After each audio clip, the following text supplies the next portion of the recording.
All right, it's the Grim Workshop Survival Card Subscription, May 2023. Let's see what we got.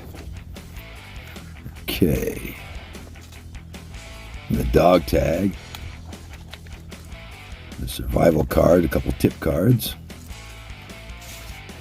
All right. The survival card, the dog tag.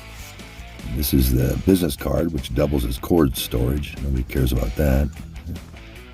Here's a description of the monthly subscription.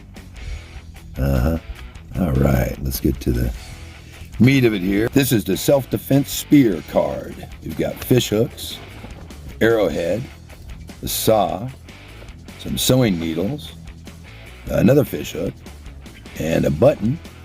And this is the push dagger, which doubles as a spear, which is pretty gosh darn cool.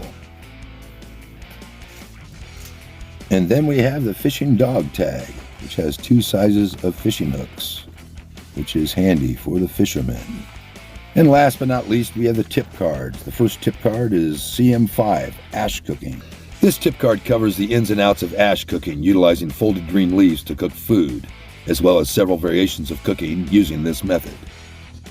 And the second tip card is a knot tying tip card. On the front is a square knot, and on the back is a half hitch. And that's it. That's all she wrote.